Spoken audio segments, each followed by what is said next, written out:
اللہ تعالیٰ کے پیارے حبیب حضرت محمد صلی اللہ علیہ وسلم کی دنیا میں آمد کوئی عام بات نہیں تھی۔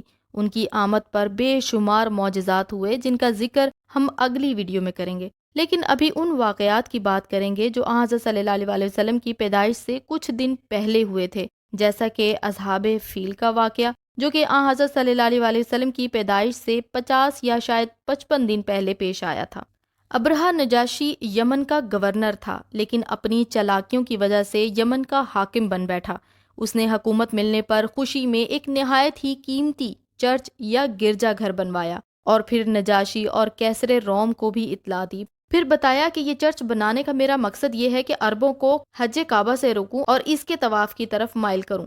اس بات کا اس نے باقاعدہ اعلان بھی کیا، اور ایک روایت کے مطابق اسی خیال کے تحت اس نے 2 آدمی مکہ روانہ کیے۔ مکہ میں جب انہوں نے ابرہہ کے خیالات کا اظہار کیا تو عرف بن ایاس نے ایک کو تیر سے قتل کر دیا، جبکہ دوسرا جان بچا کر ابرہہ کے پاس جا پہنچا اور سارا واقعہ بیان کیا۔ ابرہہ کو بڑا غصہ آیا اور اسی وقت ایک لشکر لے کر کعبہ کو شہید کرنے کے ارادے سے روانہ ہوا، جبکہ دوسری روایت کے مطابق چرچ کی تعمیر کے بعد جب اس نے بیت اللہ کے بجائے کلیسا کے طواف کا حکم جاری کیا تو بنی کنانا کے ایک آدمی نے رات کے وقت اس چرچ کو غلاظت سے پلید کر دیا۔ ابرہہ کو پتہ چلا تو وہ 60,000 کا لشکر ہاتھیوں سمیت لے کر مکہ کی طرف روانہ ہو گیا۔ مکہ کے قریب پہنچ کر ابرہہ نے اسود بن موسود حبشی کو ایک دستہ دے کر روانہ کیا۔ اس نے مکہ کے اطراف میں جتنے بھی مویشی اور اونٹ پکڑے وہ واپس لشکر میں ان کو لے کر پہنچ گیا۔ ان اونٹوں میں سے 200 اونٹ آن حضرت صلی اللہ علیہ وسلم کے دادا عبد المطلب کے تھے۔ عبد المطلب کو جب لشکر کی آمد اور اونٹوں کے بارے میں معلوم ہوا تو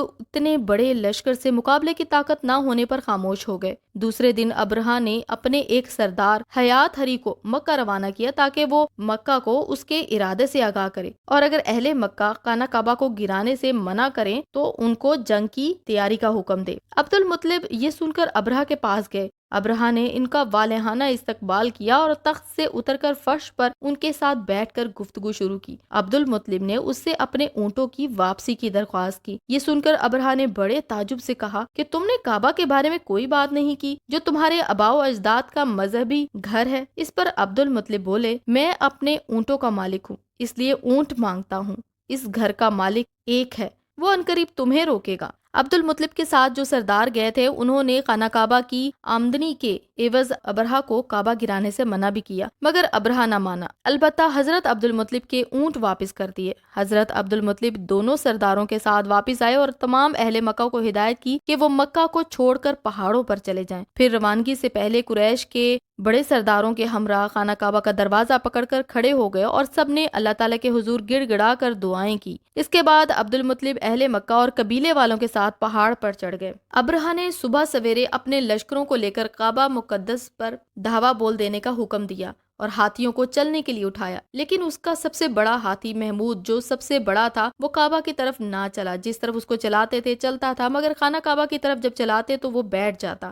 اتنے میں اللہ تعالیٰ نے سمندر کی طرف سے پرندوں کا لشکر بھیج دیا، اور ہر پرندے کے پاس 3 کنکریاں تھی، 2 پنجوں میں اور 1 چونچ میں۔ ابابیلوں کے اس لشکر نے ابرہہ کی فوجوں پر اس زور سے گولہ باری کی کہ ابرہہ کی فوج بدحواس ہو کر بھاگنے لگی۔ ابابیل ایک چھوٹی سی چڑیا ہے، اس کی لمبائی تقریباً 18 سے 20 سینٹی میٹر تک ہوتی ہے۔ عربی میں ابابیل کے معنی گروہ یا جھنڈ کے ہیں۔ ابابیل پرندہ لگاتار 10 مہینے تک پرواز کر سکتا ہے، جبکہ اس پورے سفر میں وہ ایک لمحے کے لیے بھی زمین پر نہیں اترتے اور ہواؤں میں اڑتے اڑتے ہی اپنی غذا حاصل کر لیتے ہیں۔ اس کا شمار بلند پرواز اور تیز رفتار پرندے میں کیا جاتا ہے۔ اس پرندے کی اوسط عمر تقریباً 20 سال ہوتی ہے۔ کنکریاں تو چھوٹی چھوٹی تھیں، لیکن وہ قہر الہی کے پتھر تھے کہ پرندے جب ان کنکریوں کو گراتے تو وہ فیل سواروں کے سر کو توڑ کر ان کے جسم سے نکلتی ہوئی ہاتھیوں کے بدن کو چھیدتے ہوئے زمین پر گرتے تھے۔ ہر کنکری پر اس شخص کا نام لکھا تھا جو اس کنکری سے ہلاک کیا گیا۔ اس طرح ابرہہ کا پورا لشکر ہلاک و برباد ہو گیا اور کعبہ معظمہ محفوظ رہ گیا۔ اس ننھے پرندے کا ذکر قرآن پاک کی سورہ فیل میں آیا ہے کہ کیا آپ نے نہیں دیکھا کہ آپ کے رب نے ہاتھی والوں کے ساتھ کیا کیا اس نے ان کے مکر و فریب کو بیکار نہیں کر دیا اور ان پر پرندوں کے جھنڈ بھیج دیے جو انہیں مٹی اور پتھر کی کنکریاں مار رہے تھے۔ بس انہیں کھائے ہوئے بھوسے کی طرح کر دیا۔ ابرہہ کا حشر در حقیقت ایک تمہیدی نشانی ہے جو اللہ تعالیٰ نے اپنے نبی اور اپنے کعبہ کے لیے ظاہر فرمائی۔ دنیا کو جب ابرہہ کی بربادی کی خبر ملی تو انہیں لاشعوری طور پر یہ احساس ہو گیا کہ اس گھر کو اللہ تعالیٰ نے کسی خاص مقصد کے لیے منتخب کیا ہے، لہٰذا مستقبل میں اس مقدس جگہ سے کسی کا دعویٰ نبوت کے ساتھ اٹھنا خدائی حکمت کی تفسیر ہوگا۔ امید ہے آج کی ویڈیو آپ کو ضرور پسند آئی ہوگی۔ اللہ تعالیٰ ہم سب کو دین کو سمجھ کر عمل کرنے کی توفیق عطا فرمائے، آمین۔